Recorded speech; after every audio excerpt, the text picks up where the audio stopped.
Welcome to another edition of No Veteran Left Behind USA's Warrior Wisdom and Wellness.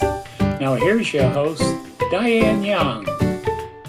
Welcome. I'm Diane Young, the host of Warrior Wisdom and Wellness.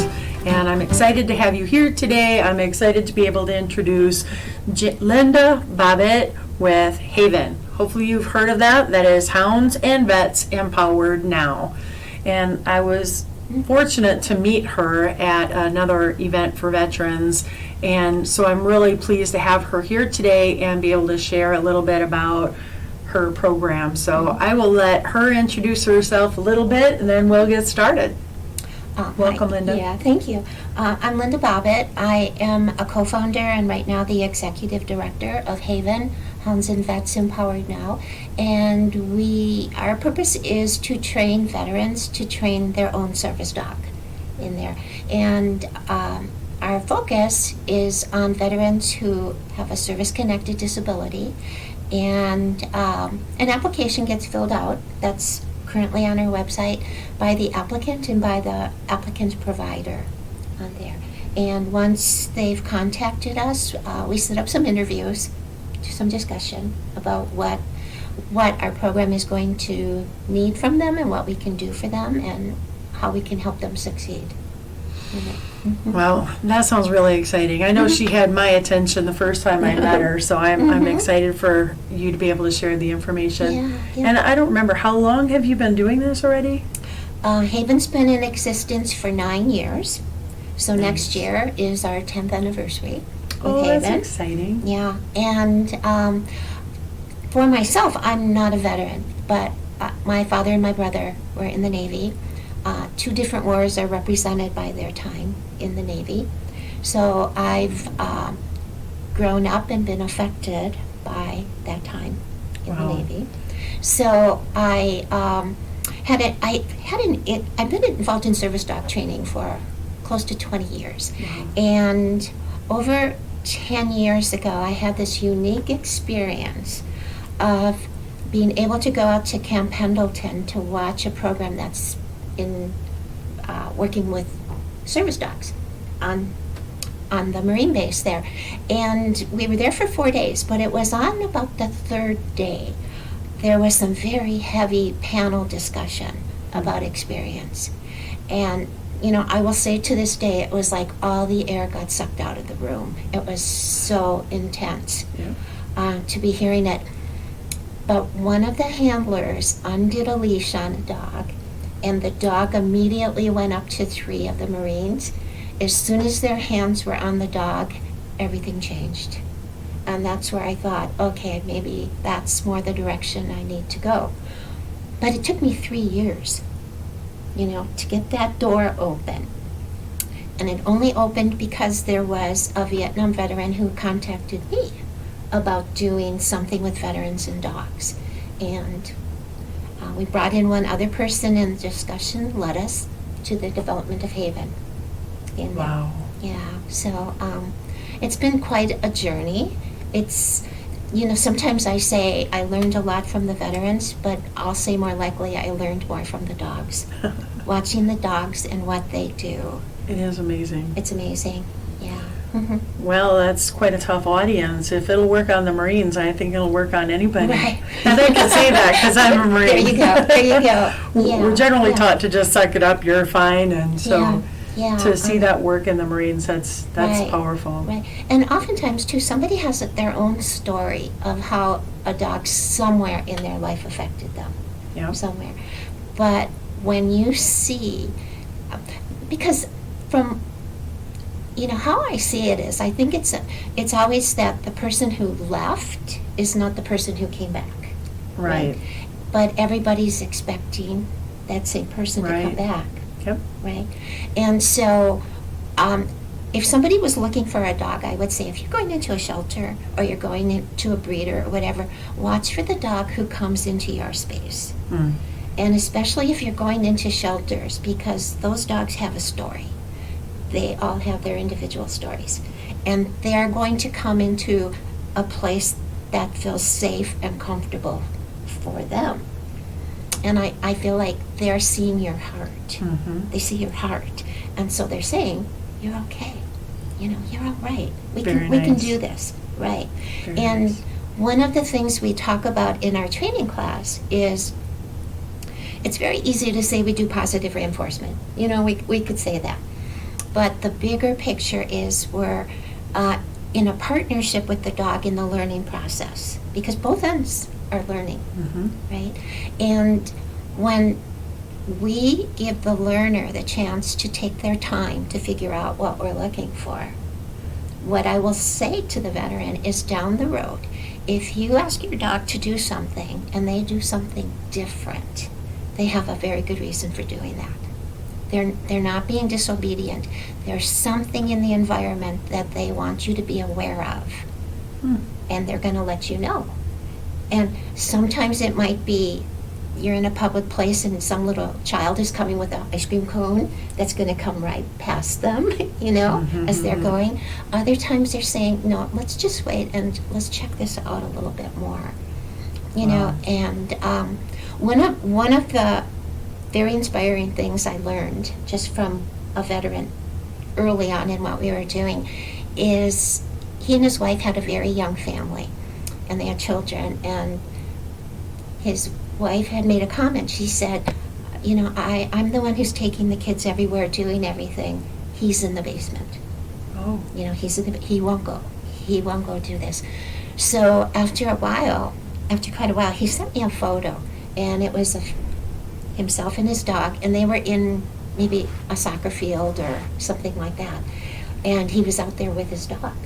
And he sent me the photo along with the words. He said, after this, I went with my wife to a pharmacy, Walgreens, and he said, she was at the register.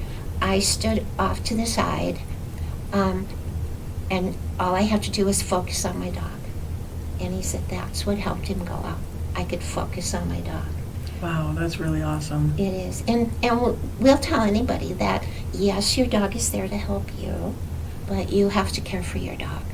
You have And pay attention. And pay attention. Very Right. nice. Right. So you mentioned sometimes finding a dog from a humane society. Does it matter if they already have a dog and they want to have that dog trained or train with the dog, or if they get a pup? Is there a preference, or is just whatever works? It's some, you know, I always felt that it's very difficult to just go into a shelter and spend 15 minutes with a dog and say, yes, this dog is the one I want to train. Maybe it's not going to be a week from now, you know, once they get home.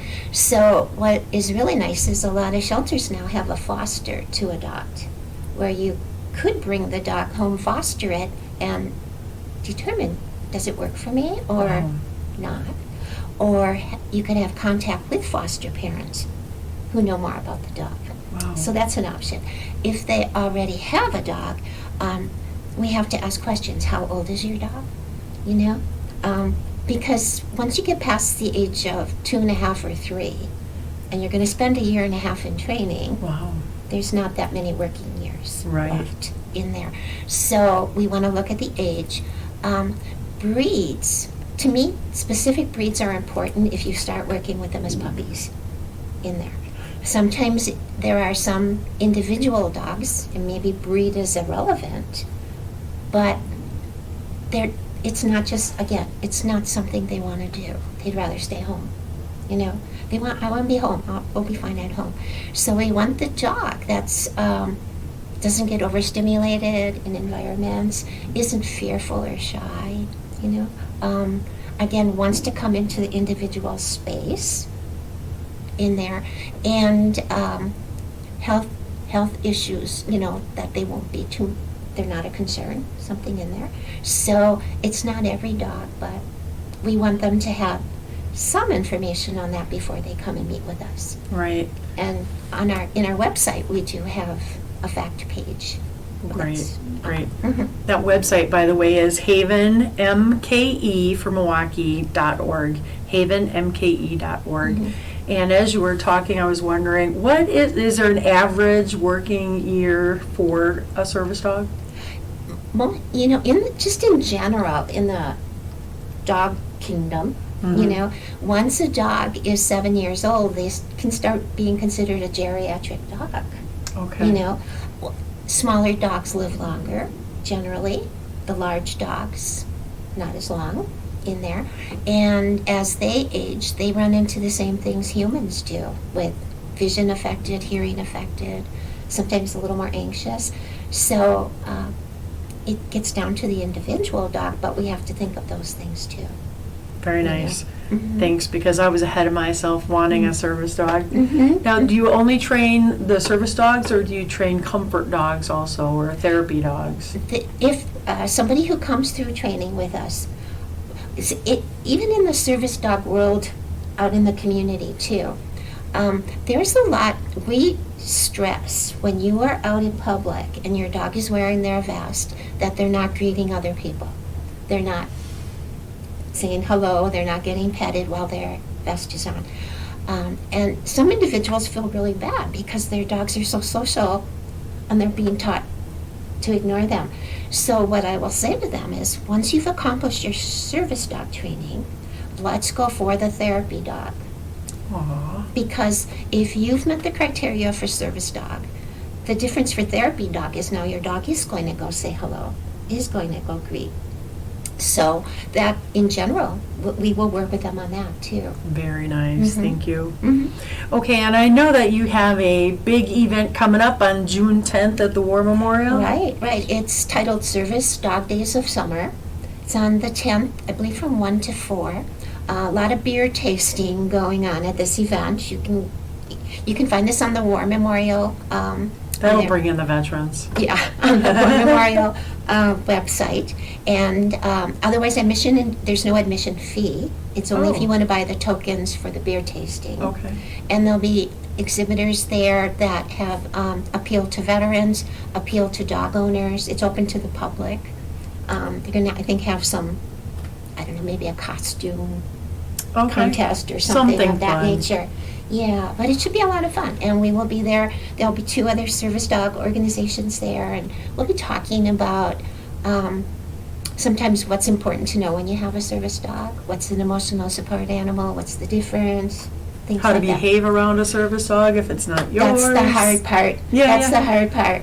It is, but that's the attraction between humans and dogs. Right. Mhm. Very Yeah. nice. I'm looking forward to that event. Mhm. And so I understand that your contact information is on the website? It's all on the website. Okay, great. Mhm. Our Gmail is haven-mke@gmail.com. Okay, Somebody wants to perfect. email. But it's all on the website, but I encourage anybody who's interested to look at the application. It's quite a deal. And look at the fact page, because that answers a lot of questions on the fact page. Very nice, thank you. Mhm. All right, well, thanks so much for being Oh, with thank us, you. Linda. I Thank appreciate you. that. Mhm. Is there anything else that you'd like to share with us before we run out of time here? I would just say, if this sounds appealing, if there's veterans listening, or if family members know, because we all know it's not just the veteran, it's the family too.